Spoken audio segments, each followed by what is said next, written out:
recommendations to the board is to approve the committee meeting minutes from January 21st, approve the February financials, and then approve the FY 24 annual. Which is in our packet. And everybody's got a copy of printed copy that they can take with them. Then building and grounds. Let's see. Same deal. I was in charge of those minutes. Oh, you Secretary, yeah. So the recommendations to the board are to approve the Joy HVAC and domestic water downsizing value of $10,153. Award the Apollo kitchen bid to MSI in the amount of $137,320. Move forward with summer project plans as listed and hire full-time maintenance staff. Okay. Anyone have any questions about the finance or building and ground committee minutes? All right. Item number 7, information discussion item 7.1, FOIA request. Do we have any FOIA No requests? FOIA stuff to report. FOIA. Number 2, the academic improvement planning update. I'll start with the monthly kind of revisiting of the FY25 district goals. So just a reminder, we have 5 buckets: student academic growth and achievement. And the 2 sub bullets for that bucket: continue to strengthen K-8 ELA/literacy and math curricular instruction approach. Continue to modernize our curricular approach. In programs and services, continue to strengthen social emotional student supports and increase targeted pathway-based course opportunities. In district and community relations, strengthen community involvement in schools and continue to solidify and expand positive branding. Under facilities and accessibility, develop and implement a long-term capital improvement plan and solidify security, safety, and district crisis plan. And under finance, develop and implement long-term budget and levy projections and plans and increase operational efficiencies, keeping student needs first. With that in mind, but under the academic improvement planning bucket, just a few items that we have going on in our various buildings. Early childhood classwood behavior observations have been taking place. The ROE assists a lot with that. 2 sessions of math PD were provided by the ROE. We have a 3rd scheduled for March to follow. Kagan strategies continue to be deployed throughout the district for folks that went through the 2-day training for that. Maneuvering the middle math curriculum is being deployed at the junior high. And then Renaissance Learning is being leveraged for targeted academic interventions throughout the district, primarily in K-8. And then we're finishing year math testing. With that, is academic improvement planning. All right, perfect, thank you. And 7.3, capital improvement plan update. Okay, the 2025 summer project plans that we discussed at Building and Grounds Committee meeting last night.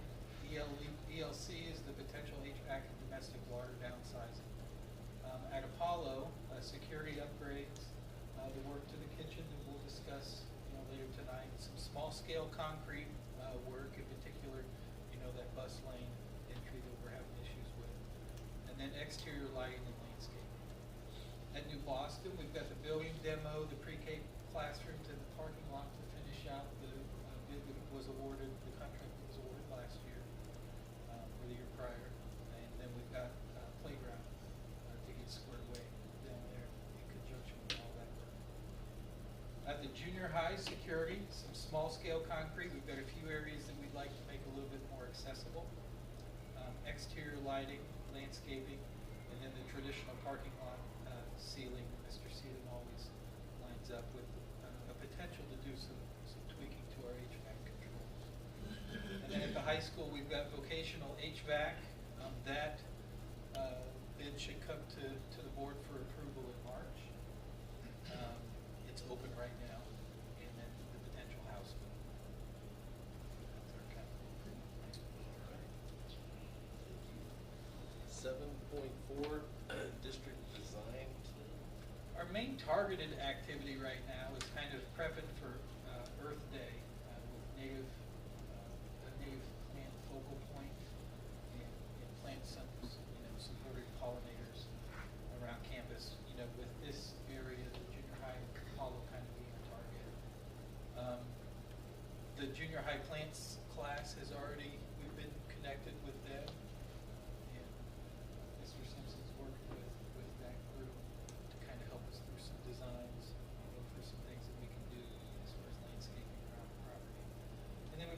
potential, we discussed potential partnerships with the high school horticulture class, and then private partnerships. There's been some individuals in the community involved prior to some, like the butterfly garden, what they call them, and a few other examples of community volunteerism such as that. There is the district design. All right, 7.5, referendum information sharing. Okay, same slide as last month, 3 focal points: safety and security, classroom enhancements, and building modernization. We have our 3 public information sharing sessions scheduled. I presented information to the Exchange Club last week. We have social media information and reminders scheduled. We have a calendar we work with the architect on to try and schedule the information that goes out. The first blast went out today, just to remind folks of the session, the listening sessions coming up in the next few weeks. And then we're working with the architect on 3 mailers: a quick fax postcard, which should hit mailboxes, I think, next week, and then an informational newsletter and a potential reminder to vote postcard. Other than that, we've been busy setting up the referendum webpage. Yeah, I just went there again. So there is, the webpage has got some really good information on it. Is there the calculator in there? Go to the tax impact. Oh, that's where it's at. So there's a calculator on there where you can input your EAV and, Will input your net taxable Yeah, value, so so that it's would be EAV minus exemption. minus exemptions. With that dollar amount in, it'll tell you how much your increase will be. So, It'll tell you, what it will display, oh, it'll show that it's a flat rate regardless of what your net taxable value is. It'll show you your average monthly escrow increase over the first 8 years of the bond, in case folks have their property taxes pre-escrow. For folks that don't, it will show their average share of the new bond payment over the first 8 years. And then they can scroll down and it will show that value in year 1, 2, 3, 4, 5, 6, 7, 8. And there is, on that page, there's an example, a tax bill example. yeah, so that and it's got it bracketed so that people know exactly where to pull the numbers from. That's great. They stole that from there's a district up north that built that calculator on their page, and we just said it's kind of adapted for it. So that is, So- yeah, the, Oh, no, I just had a question. Is it related, do you have more on that? one more thing. Okay. We have a whole spreadsheet kind of with a calendar that the architect put together. I've got a call with them at least once a week. We call with them today. I'll have another call with them this week and then a call with them on Monday, just to make sure that we've got all of our materials ready for the upcoming information sessions. So do you get any clarification on the legal, what, how are we supposed to act as board members, staff Yeah. members? Did you email us something? Yep. Yeah. And I went off of I took the stuff off the IASB website and I filtered it through Tim King, to make sure that my interpretation matched with his interpretations of the years. So as board members, really the best idea is to not, push one way or the other. Advocate is the word that they always use. If there's another board member around, you can legally advocate one way or the other if there's another board member there. The threshold is 3, just like it is for any school-related issue. Your board members, you can't have 3 or more board members there talking about school district issues. Away from school grounds, make sure you're not on school grounds when you're advocating one way or the other. And make sure that you don't announce yourself as a school board member when you are advocating one way or another. So you can advocate, it's just you've got those 3 asterisks as far as board members go. As far as employees, we've got all that, plus the added asterisk that we cannot advocate one way or another when we are on the clock. So typically for a teacher, that's their contracted work day, right? They can't do it on school property one way or another anyway. For us as administrators, it's a little bit more tricky, because we've got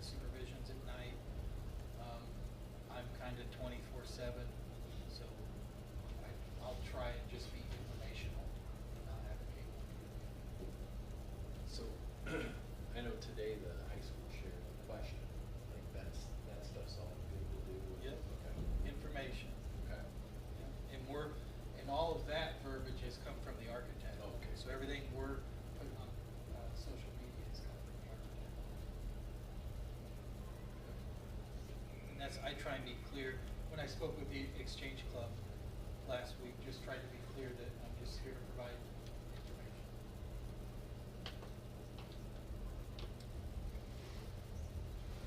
Any other questions? All right, 7.6, Mercer County Better Together, the white brown house. So there's a meeting tomorrow. We're meeting, Kyle, yeah, Kyle and the firm he's looking at Mercer County Better Together. the actual move. Doug's meeting them over at the house tomorrow. My interpretation of what they're doing tomorrow is just seeing if the structures sound enough to. In the plan for the building. So that, they want to use that house as emergency, like if there's a family that's displaced due to a fire or something, like temporary housing for people in the communities, so, in the entire county, so that's what, and we really didn't have a plan as a board, so if somebody did have a plan or an idea, and they don't think it's a good idea, we can discuss now and then act next month on that action. The only thing that sort of come up in the building grounds last night was, there was a notion from Better Together that we would sort of in kind donate the cost that it would have taken us to demolish the thing to them to assist. That's kind of the initial proposal. Right, and I'm a little, I'm just, as an individual, I'm not as on board with that aspect of it. Some kind of enough to give us an additional. Yeah. Right. Cause I mean, our plan was kind of like, well, we use a garage. Right. And I think at some point, somebody mentioned way back that, well, heck, you could move the district office there, have it in there, but. To me, the cost of demolition isn't the only, once the cost of demolition is gone, if they were to move that house out of there, we're still gonna have to do something to the ground. Right. To make it suitable for whatever 'Cause the there's a future of that foundation corner there. is. Yeah. Right, and that's gonna be a cost that we'll have to bear, Yeah. so that part of it, there's room for improvement. Yeah, cause I agree with you, we're gonna have some cost to take out the foundation there. And I like to support the Better Together, they're doing a lot of things, I'm not sure we should do it on the backs of only this district Yeah. for a benefit that everybody in the entire county will take on, you know what I mean? If Girard School District and that were to go in on it, I could see maybe that making more sense, but it's not really technically a little bit of tax dollars that are involved in it. So we'll see where it goes. Bring something back next month. Perfect. All right, 7.7 calendar committee. Just making folks aware that the calendar committee is gonna meet March 3rd. We'll discuss makeup day, for the emergency days that we've used this year. And then, look over a few different options for next year's school calendar and bring a non-binding recommendation to the board, March meeting. And did you need a board member to be on that or not necessarily? Not necessarily. Does anybody have Somebody's passionate real about it. passion to be on the calendar committee? Chad does. 16 all told. Well, then now's your chance. All right. Well, it's 7.8, public school calendar emergency days from Just 24-25. 7, 8, 7, 9, I just kind of lumped them right in there with the calendar committee. Okay, perfect, so we can just go right through those three on to action items. Looks like the annual audit. Yep, you'll notice everybody has a printed copy of the annual audit. The page that I always go to is the one that, I've got this pulled up on the screen. It shows kind of our scorecard according to ISB's 4.0 system. Trying to see if that's part of their, Julie, do you see it in their printed copy? I don't.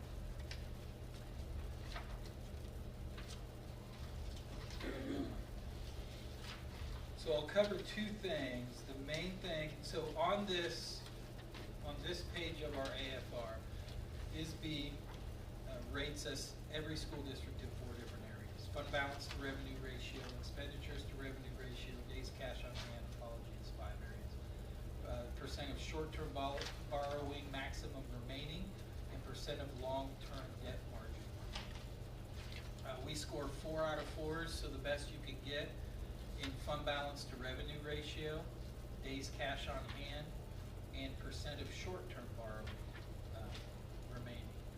We scored 2 out of 4 in percent of long-term debt margin remaining, and it lists our remaining margin at 44%.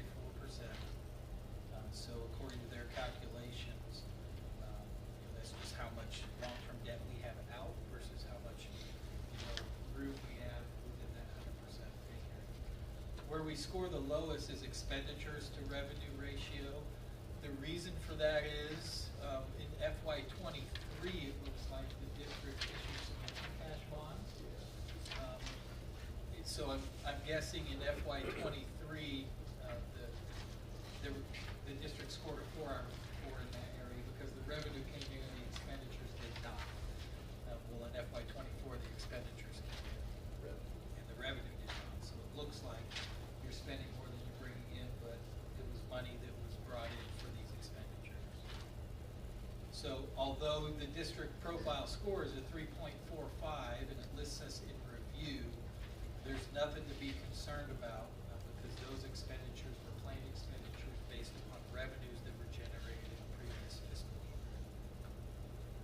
The other thing I look at is the ending fund balances, the audited ending fund balances without the student activity fund calculated in, because that's what I use those soft numbers to build our budget for the year. There were some minor adjustments, a few dollars here and there that I had to make based upon the audited numbers, but very solid. So there were very few journal entries that had to be made to make the adjustments necessary to meet the auditor's requirements. The only finding on the audit was segregation of duties, which all small districts have that finding year after year after year after year after year, because we don't have an accounting office where things go through a lot of different eyes. The good thing I will say that this district has is the finance committee does a really good job. Julie caught a couple things that we talked about yesterday. I was able to just talk with our business department, Jen and Steph, and just made a few adjustments based upon the feedback of the finance committee. That's a large house. Yeah. She started it up, but it kind of structured the way it operates. So that's. No, it's good. Another sets of eyes never hurt, man. Anybody have any questions about the audit? Then I would entertain a motion to approve the FY24 AFR. I move to approve FY24 audit report. Wagner approves. There's a second. I can second that. Nelson seconds. Roll call, please.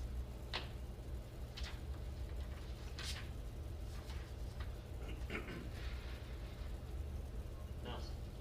Yes. Smock. Yeah. Wagner. Yes. Yates. Yes. Munson. Yes. All right. 8.2, Rye. I'm gonna do a quick check to see if Lou is on the girls' meeting.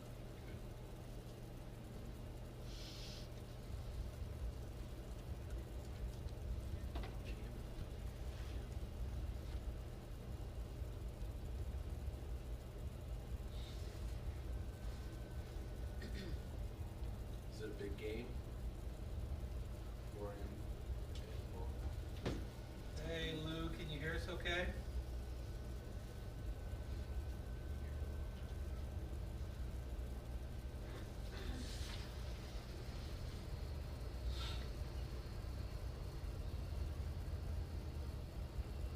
We can't hear you. That might be on our end though.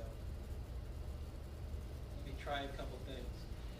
Let's see if we can turn that thing on.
2, 3.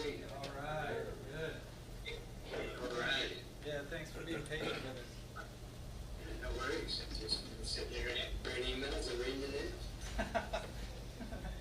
All right, we're getting ready to discuss the action item on the DeVry partnership and working with high-tech small towns. So I'll walk through a little bit of this is the same slide as last month, a little bit of the bullets of the DeVry dual enrollment program. Purpose is to reduce brain drain, give kids an opportunity to build skills in a pathway that they can earn good money at, here in Mercer County and Toledo, Illinois. And do that by launching an information technology pathway for kids. Add a stackable post-secondary option to our course catalog and a CompTIA certification as a capstone learning target. For DeVry, current partnerships that they have are with Chicago Public Schools, where they have a 20-year partnership, where kids work to get an associate's degree. DeVry says they have a 90% plus success rate in that program. And then DeKalb County Schools in Atlanta, Georgia. The course format, there are 2 live lectures on camera each week. The days and times are collaboratively planned, and instructors have office hours throughout the 7-day week. As far as cost and approach, what we would propose to start here is our kids down the pathway of a program essentials certificate. That would be about $5,500 per student for the year.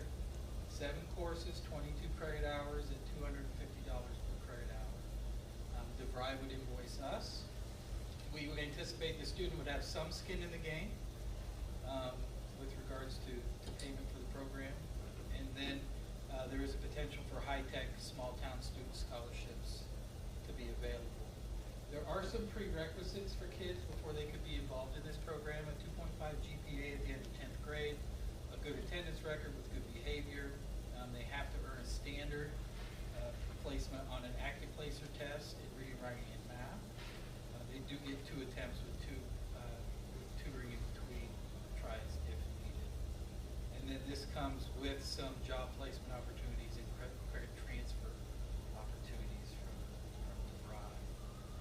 So with that, I will turn it over a little bit to Lou, so that Lou can discuss some things and how we would partner with high-tech small town on opportunities like this.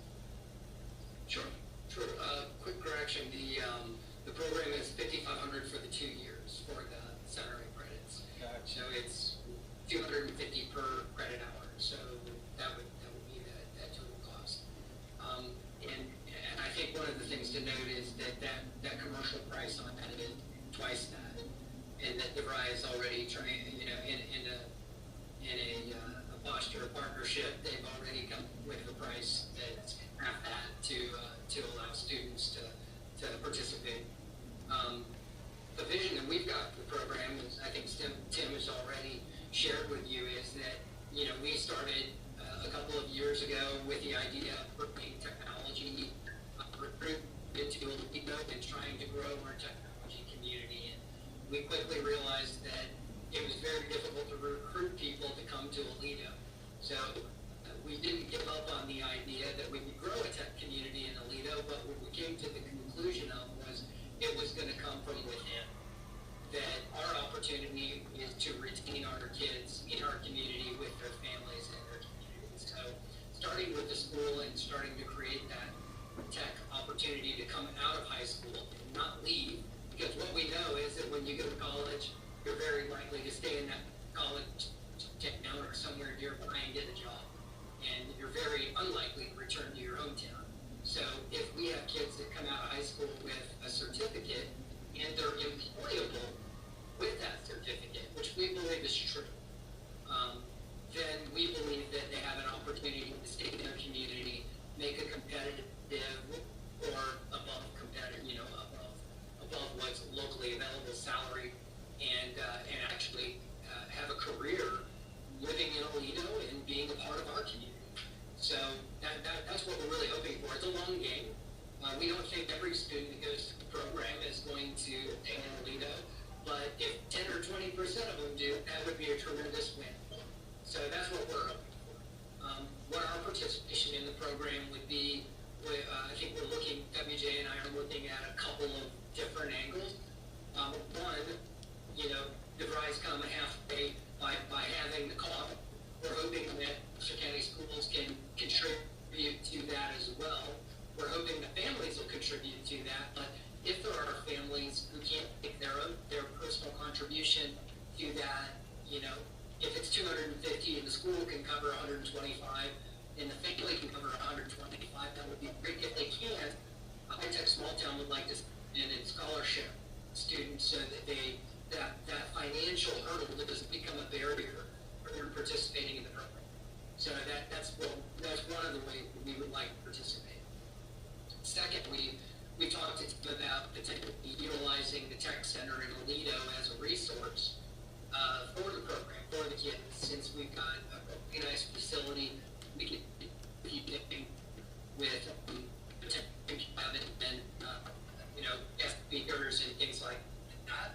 So we think that would be a nice resource to utilize as a part of the program. And lastly, looking at ways that we can bring in speakers and do other things to enhance the program. Thank you, Lou. Do you guys have any questions for Yeah. Lou? So, in the contract, it stated that, I can't remember how many students, there was a minimum number of students or something. So if we launch this program and no students are interested, are we still on the hook for those 12 students, or do we pay anything, or is it just? Yeah, I believe we got a modification to the contract, and that stated that if we have 10 or 12, I think Scarlett was saying 10. If we have 10 students, they're going to do a program just for us. So our students will get a teacher, and we'll have a program that we can run for Mercer County students. If we get 10 students, then we just don't run the program, but we'll be commingling our students, very similar to what my kids' experience was with dual enrollment. They'll just be alongside of college students participating in the classes. So I confirmed with DeVry today too, if we have 0 students, we have 0 costs. Okay. Yeah. So 2 students, each student we'd still be able to run the program with 2 students. I hope we can get more than that. Right. I'm also willing to come and, over the next couple of months, come for a couple of different promotion opportunities for me to just answer questions to the parents, promote the program. Thank you. Mr. Porter, this is something that's I noticed in the contract here. I'm looking at like a 25 credit hour list of courses here. You know what the disparity is about. I'm coming up with 6250 to complete the program instead of 5500. I'm not sure which one of those. There's a couple. I don't know where the 25 credit hour is coming from. Yeah, I'm not sure either.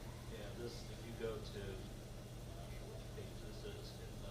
I think it is 25. That's right. It is 25 credit hours. 25. It's eight classes. Class is 20-something credits, right? And so the idea is that we love about the DRI program is it's a stackable program, meaning I can go in to the dual enrollment, get high school credit, I get college credit. Those college credit would likely transfer to another school, but they are directly stackable against a DRI associate's degree.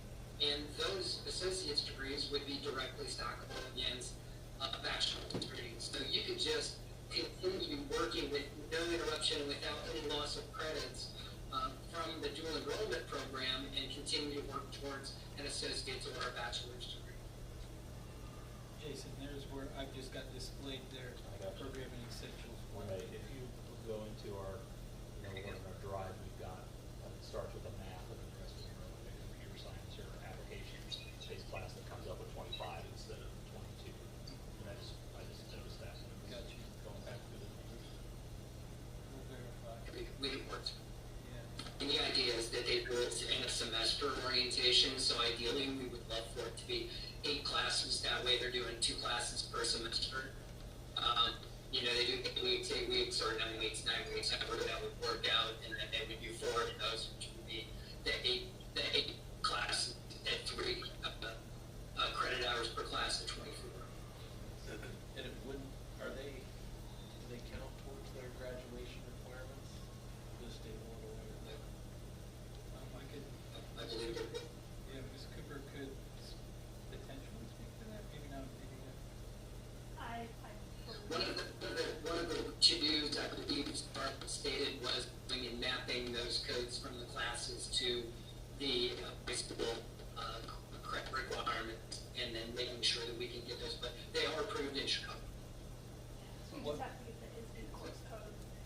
What DeVry has told me is that CBS has that crosswalk. I just want to make sure that a kid doesn't take 2 courses and then they get to their senior year and they're short. Yeah, credits to graduate here. And, yeah, it's stuff we would consider.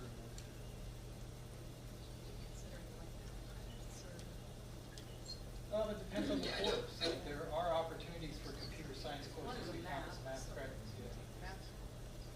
The others are all basically computer And related. these would only take place at 2 classes, so I mean, the classes you would be taking those. Can you repeat that, Lou? I'm sorry, you broke up right. Could you when were repeat giving that, numbers. Lou? Yeah, this would only represent, I mean, if you think about it, it only represents 2 classes. So if a student's got, 8, or I'm sorry, 6 or 7 classes that they take per semester, this would take 2 of those blocks. And then they would, of course, be able to take English and other classes as well that would be required. That's if they're doing the 2-year program. A couple of other things you and I discussed, Tim, that we haven't answered. I'll answer proactively if no one's asking. One of them was, what if a junior wanted to join the program, or a senior wanted to join the program? We would work with, if we had a student to be a right senior in 2025, we'd love for them to join the program, and we'll work with them to complete the program after graduation. So that's something that I think we could do at HTSD. So I tech small town can jump in there. And then the other question was, lost my train of thought on that one. All right, that's all I got. Any other questions for Lou? Oh, entrance, the exam. There is a requirement that each one of the kids take a placement, math and English placement exam. Yep. And they'll get a couple of shots at doing that, but that will be a requirement for them to enter the program. Is there a cost to that? It would be included. It's included in that. And the cost for my understanding too, Lou, is the CompTIA, the cost for that test is included in the course also. But if they don't have. Yeah, they get one of those, and I think they get a couple of tries at it, but they do get one of those CompTIA certs, yes. Yeah. Oh, it's an ending test. I thought it was. There's both. So you got a placement test that you have to pass in order to be able to take the courses. And then at the Yep. end, in order to get the CompTIA certification, you have to pass that test. So if they take the placement test at the beginning and don't pass it, They don't get in. right? You can't be in the program. Is there a cost to that? Now, they can take that test. It's 2 tests. It's a math placement and an English placement.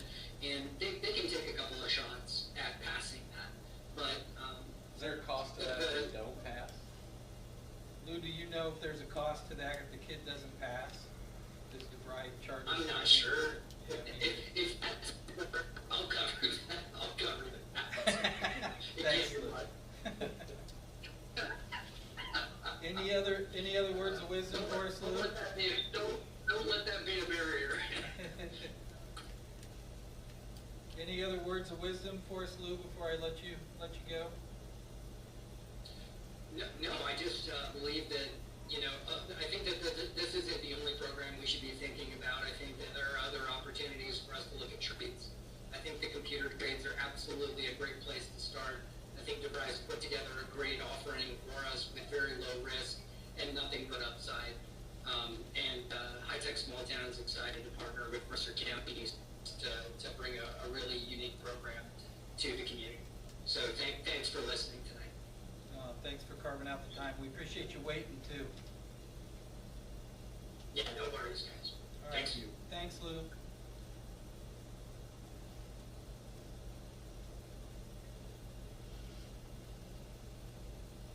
So it's 5,500 per student. But That's the way I read it from their one page. He said it was for both years. That was the Yeah, so total. it's $250 a credit hour, so if you go into the degree that's in the packet. Yeah.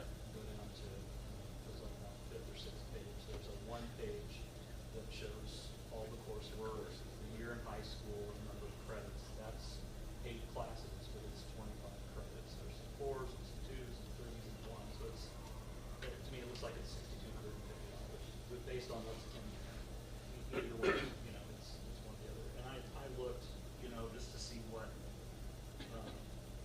this is very comparable to like out of district tuition costs at Blackhawk, just to give you an idea. Similar.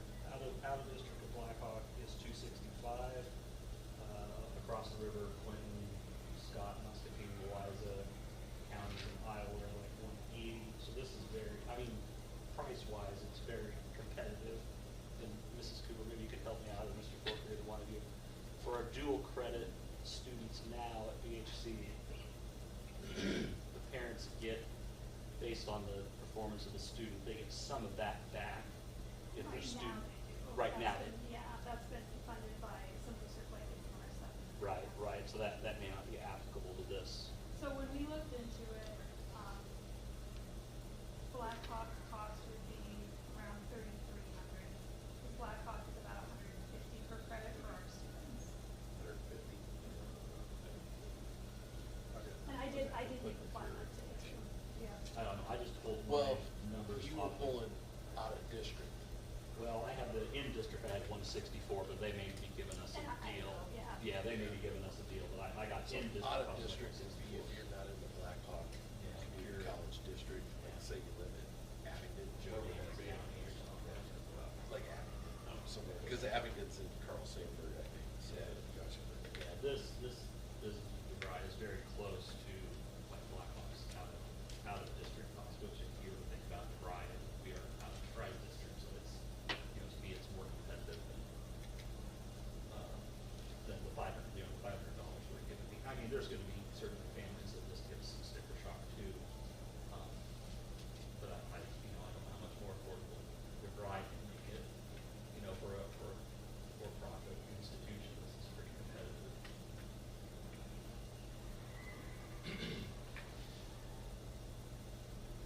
And like anything, it's about interest. If they're interested in it, they'll either find a way to afford it, or they'll ask for help to afford it. Ms. Cooper, you want to talk a little bit about your meeting with Blackhawk today? Sure.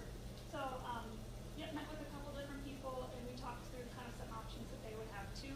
A lot of similar opportunities. So they actually have 3 different programs that students can take advantage of. So they have a program that works toward the A+ prep. So their programs are designed to prep toward that CompTIA certification exam that was talked about last time. So their different options are the A+ prep track, the Network Plus track, and then the cybersecurity or network security track as well. All 3 of those kind of, we talked about being stackable. All 3 of those options through Blackhawk are stackable as well. So Can you if a explain student what that completed, what's that? What's that mean? Meaning, so they can take that clump of classes and it goes toward an associate's degree. Oh, So if they would choose to continue their education, they can stack those credits with other requirements that complete an associate's degree. So the, That's the same thing they can do here.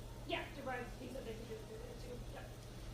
So at, through Blackhawk, the A+ prep program, which they said is the most popular as far as, you know, preparation for that CompTIA exam. Blackhawk actually does have a professor that lives in Aledo that said that he would potentially be able and willing to teach those classes in person for our students. We have to have some more conversations with Blackhawk about that, dependent upon student student number of interests and things like that. But he said he'd be potentially willing to do that so they could do some more hands-on thing and have an in-person professor. Which course, which? That was the A+ credit. The Network Plus, he said the same thing, that they could do in person, but that one they actually can do online. So the way that class is structured, it's through, it's 2 times a week. One time is a lecture that they can watch asynchronously, so they can watch whenever they want. And then the other time of the week would be a scheduled class time where he would guide them through a lab.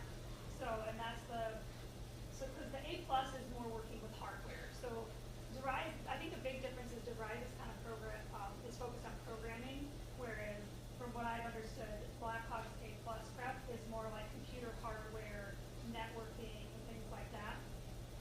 So that's why Blackhawk talked about the importance of that class being in person and hands-on, because you're working with hardware, with actual computer systems. The Network Plus, they said they could do that through Zoom and virtually, because that's talking about routing, wireless, information security, Windows servers, operating systems, things like that, where they can run remotely. So the professor actually showed us a video, runs a lab remotely, but the students then have software on the computer and then they follow along and submit their work virtually. Both of those programs would work toward an associate's as well. So if a student did, and their goal is right that a student maybe could continue on. So they could get a certificate from Blackhawk, the A+ prep certificate and or the Network Plus certificate, and then those are also prepping toward those tests. They said to be adequately prepared for the CompTIA exams, they recommend 2 classes within the A+ prep for that test or 2 classes within the network. To get the certificate, it's 4 classes. So they could do 2 more additional classes and then get that certificate in addition to passing the certification exam. We asked them what the benefit to that would be. They said another thing on your resume, that as long as you pass the certification exam, you're very employable at an entry level. Like they were talking about DeVry too, you're employable at an entry level position. So it's not the same test, basically? It's the same test. It's an industry Yeah. standard test. Yep. And like Jake was saying last month, you can just sign somebody up to take the test, and they have some training materials, and that costs, I think he said, about $1,000. But you're not taking any classes. You're not taking any classes, You're not you're just taking trying to. college Instruction, you're just trying to take the test. Yep, and Blackhawk, I mean, we've worked with Blackhawk in the past, so we know those those credits are transferable, all over the place as well, and are dual credit with our school as well. So some similar opportunities. Do they have a requirement for number of students to participate? To do like the Network Plus that would be virtual via Zoom, no. To do in person, the professor himself said, I'll teach it if it's 1 kid, I don't care, but that would be a conversation. We have to go in deeper with Blackhawk, because they have said something about, with their teachers union and their contracts and stuff, if they needed a certain number of students.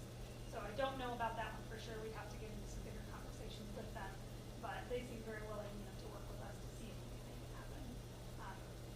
So they have it blocked out as a potential 4-semester program for our students as well, if they wanted to do all of the things, or they could kind of pick and choose within there too. If they wanted just the A+ route, and then the A+ they could do in a year, and if they like that, get the Network Plus then as well, or they could do it vice versa order as well. The other things they brought up to us.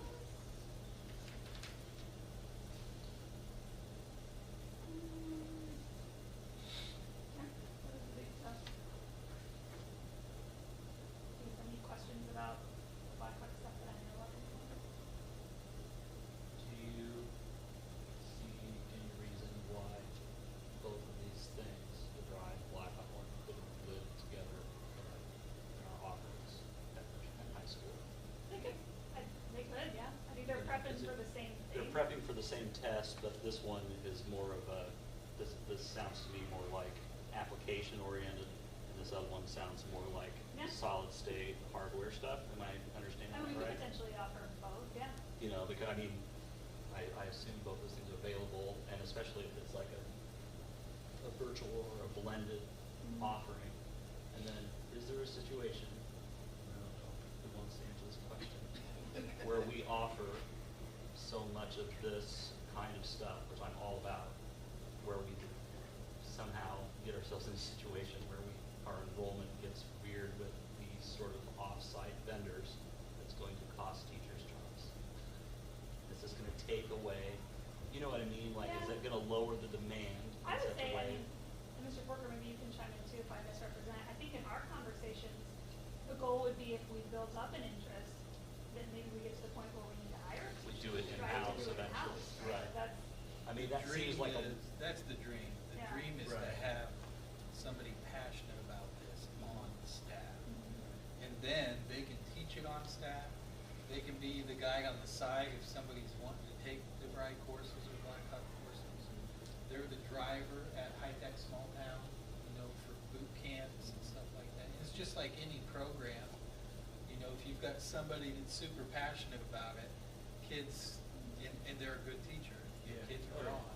Kids are drawn, you know. I just don't want, and it seems like something that we, you know, I would Yeah. worry about too much, but I don't wanna get in a situation where we're like, we got this offering, this offering, this offering, and our other, you know, people that The other have worked with us electives. all this time, our other electives, or whatever coursework, you know, like the I don't enrollment see is so it. low in Yeah. those classes, it doesn't seem like, right now, it seems difficult to get there, but we have a lot of, we have I a lot think- of those kinds of offerings, I think it's valuable for the kids, 100% it's valuable for the kids, but I don't wanna. This is, in my view, this is the biggest curricular gap that we have. And we've got a community, and I think, you know, Lou and I talked about this a little bit. We've got a community that doesn't have a lot of, you know, family members that are working in tech, right? So it's similar to like me growing up, I thought if you're gonna be an engineer, that meant you drove the train. I didn't know I didn't know any engineers. Right. You know, so the idea is to try, this is an industry that's doing nothing but growing. And it's an industry where, if somebody lives in this community, has this skill set, they can stay in this community and raise a family in this community and have a good paid job in this community. And we're just trying, so that, for me, we're just trying to, you know, get something to spark this, right?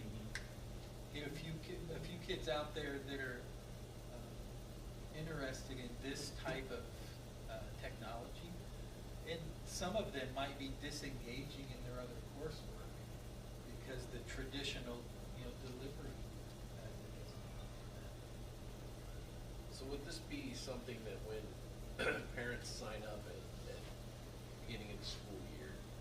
No, they would sign up before that. Well, yeah, but I mean, like, we charge them, like, when they go to register, they're gonna get a bill for is it? well, and that's something that as a board and as a district we'll have to discuss, right? Because if we, regardless of if it's DeVry or Blackhawk, you know, right now anyway, those funds that we use to help reimburse dual credit, like, again, we're from a grant, so we have to decide, you know, and as a board and as a district, if we're gonna fund a portion of their IT, whatever program we go, their IT, are we gonna equitably do that with all of our other dual credit classes too? You know, that is a discussion to have. That could lead to a big expense. All of our classes. No, it would just depend on what, I come from a school district where we paid for kids to get their associate's degree. You know, we're paid for them to take vocational classes at the Galesburg GABC Center. So it's just where you want to invest with the knowledge that you have to invest equitably, you know, with all the kids in programs in mind. As far as when the billing takes place, it would be just like any other registration fee. So what's our exposure, I guess? What's our, let's say we approve this and, I don't know, it just doesn't seem to be working out. Is there are we locked in? I mean, I'm sure that it's a contract, so we're locked into something, like what are we locked into? We're not really locked into anything, because as they confirmed today via email, if no kids sign up, we don't pay anything. I do believe there's a term to this contract, like I think it's 2 years. I thought it was 2 years last month. But again, as I got in writing from them today, if no one takes courses, we won't be invoiced on anything. Because we don't anticipate having enough kids to have our own class. Right. Oh, no, I was surprised too. In the preliminary meetings that counselors have been having with students individually talking about scheduling for next year, it looks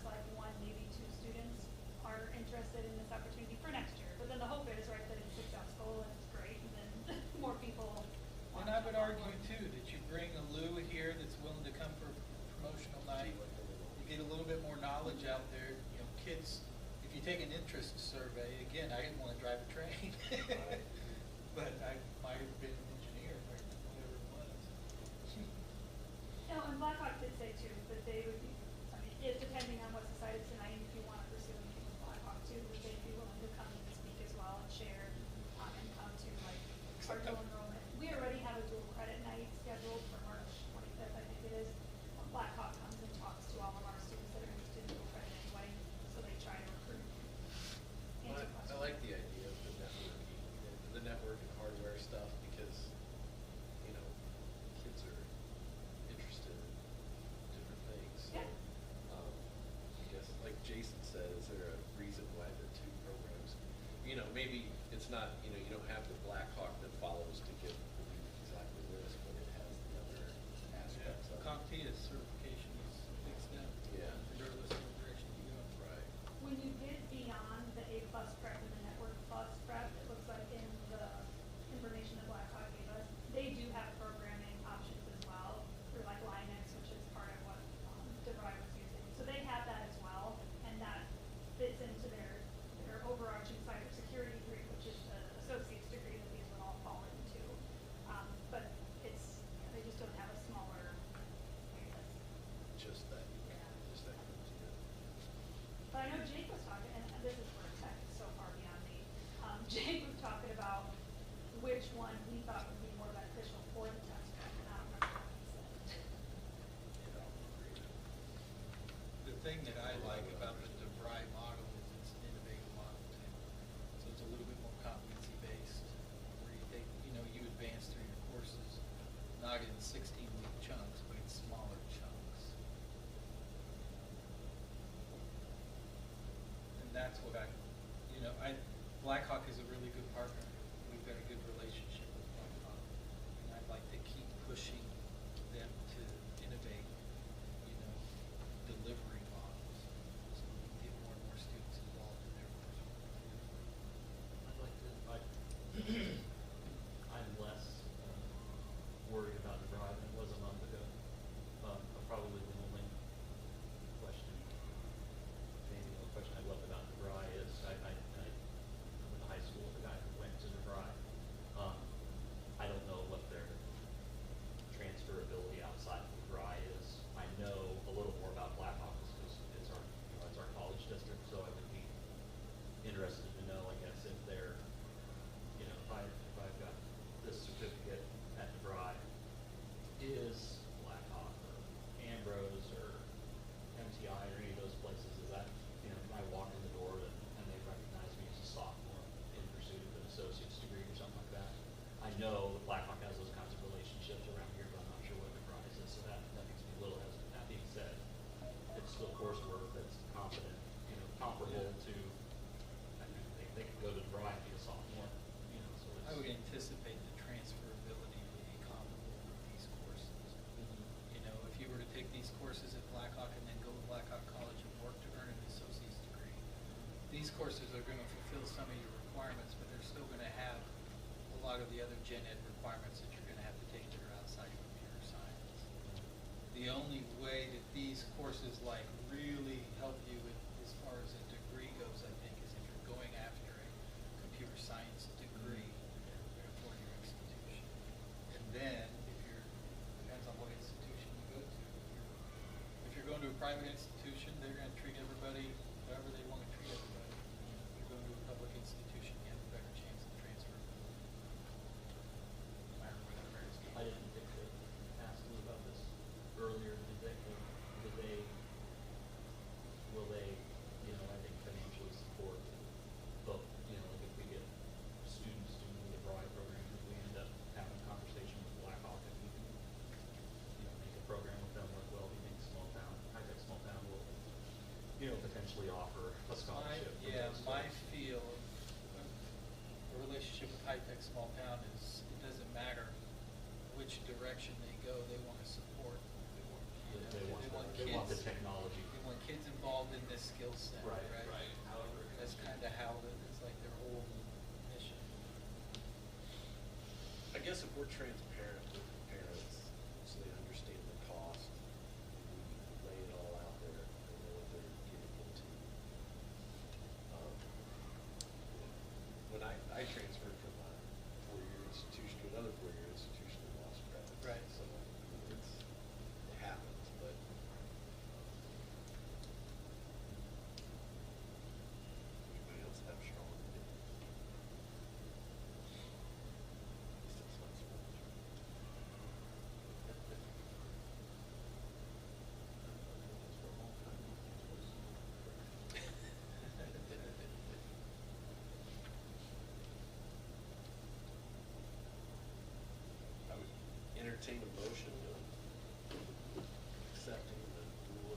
program or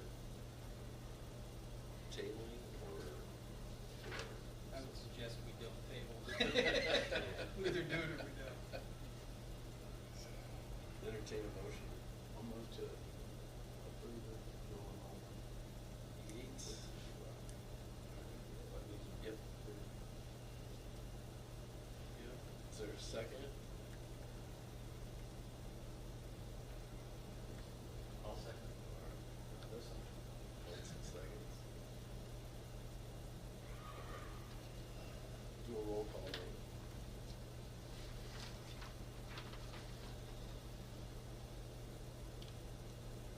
Swan, Yes. Wagner, Yes. Yates, Yes. Munson, yes, Nelson. Yes.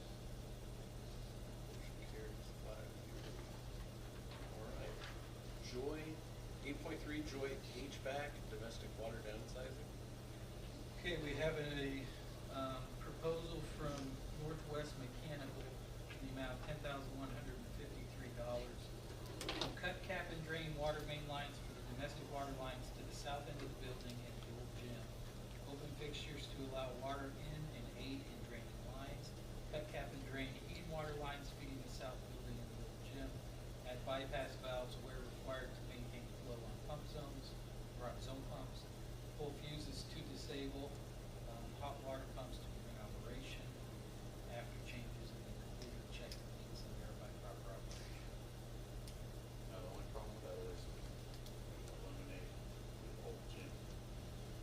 Correct. Because it's hard to feed that thing from. We would have to, my thought, as long as we still need that for like indoor baseball and softball, then we come up with a indoor heating solution. Like electric heaters hanging from the, yeah. There's no water that's needed. There, we would just need to be clear with folks that they're, the restrooms, we need to board up the We could restrooms. probably take this stuff out. Just have Oh, dog yeah. take the toilet if the sink's out, so that kids don't get They'll still go resourceful. in, as long as the door's open. There needs to be an insurmountable barrier between you Yeah, and the remove the facility. You pour concrete in the hole, yeah. Yeah. But there'll still be restroom facilities Right. there, Right. just not in that location. Which typically, when they're practicing, my understanding, when they're practicing, they'll have kids in that gym, in the cafeteria gym, and potentially in the main gym. Yeah.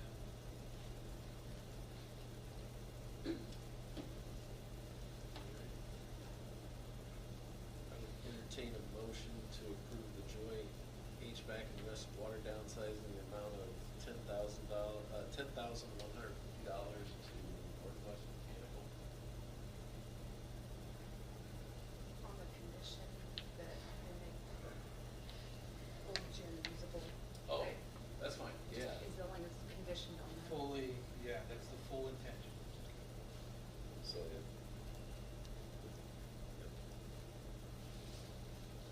Is that a motion?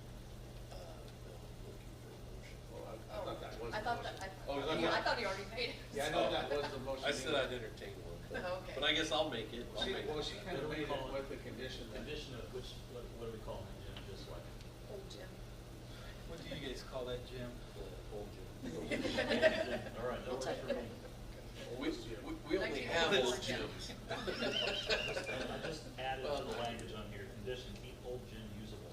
All right. That Yep. work for everybody, is that Yeah. capture the intent? So Smock moved, is there a second? Yates seconds. Roll call, please. Wagner, Yes. Yates, Yes. Munson, yes, Nelson. Smock. Yes. Motion carries 5-0. Hollow kitchen, is this the hood, is this the hood? No, this is walk-in cooler, walk-in freezer, door replacement between the kitchen and the storage area, storage refurbishment, staff bathroom refurbishment. We got a $50,000 school maintenance grant this year to do this work.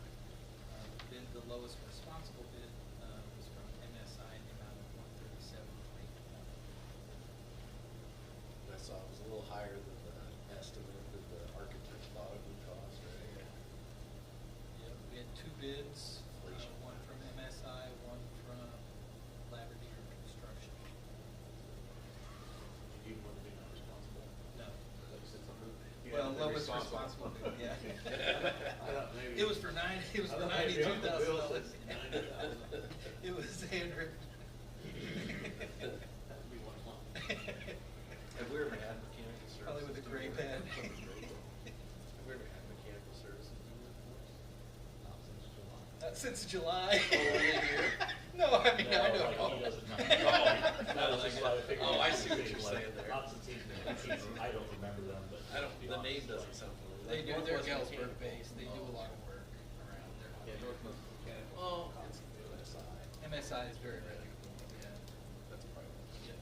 All right, I'll move to accept the bid for Mechanical Services, Inc. in the amount of $137,320 for the work in the Apollo kitchen. Is there a second? I'll second. Yates. Roll call, please. Yates. Yes. Munson. Yes. Nelson. Yes. Smock. Yes. Wagner. Yes. Motion carries 5.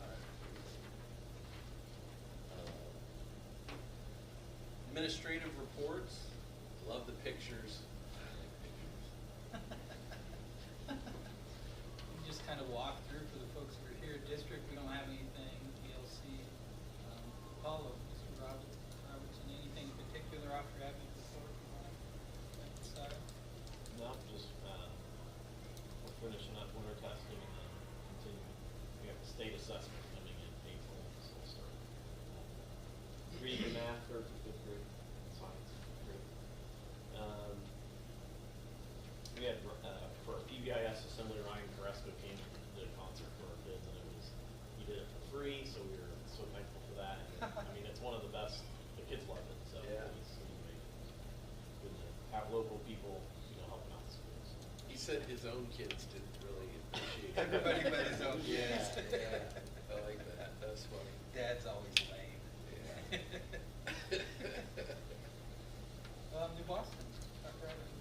We got same testing coming out at similar times. I did want to emphasize just all the people that teachers have coming in.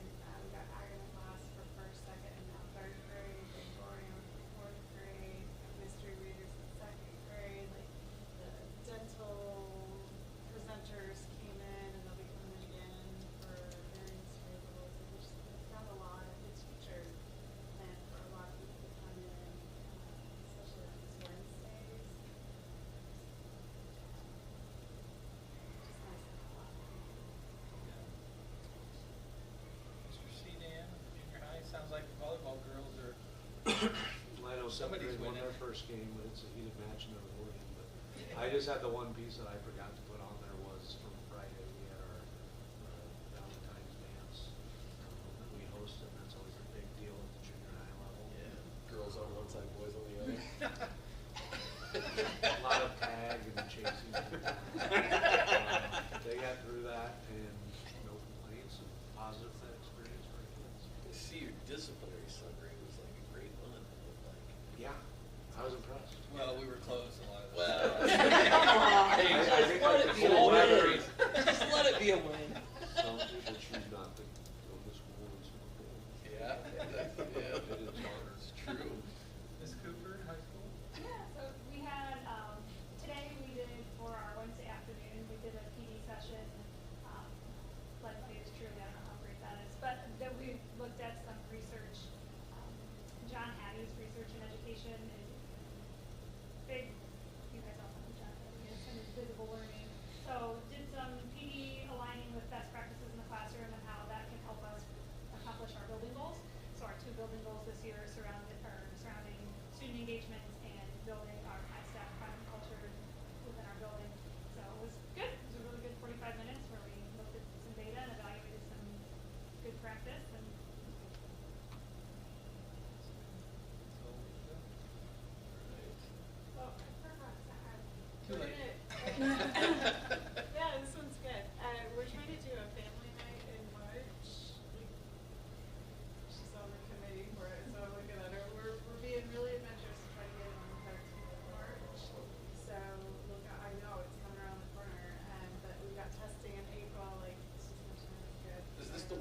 your big one for the year where you Yeah. have like, Last year was a circus, this Yeah. year is. Camping.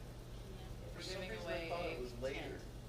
Is it normally later? Well, normally, and then, but we had a book fair was during all, IR testing, and we just kind of want to avoid that time frame. So, it's either gonna be on the 13th, or we'll make an executive decision for May, but I want it to be on the 13th, like, I wanted to get it now while it's cold, sometimes it's just looking out. If the board members haven't went, it's pretty cool. They do a lot of neat stuff. So we're gonna have a raffle giveaway, a tent has been donated, get that secured. All right. Well, we could, looks like we're ready for closed session, so I would entertain a motion. I'll move to go to closed session. Is there a second? Second. All right. Roll call.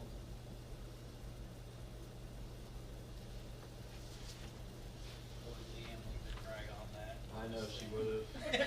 Get what you pay for. Munson, yes. Nelson. Yes. Smock. Yes. Wagner. Yes. Yates. Yes. All right, motion carries 5-0. How about 7:55? We'll come back to closed session.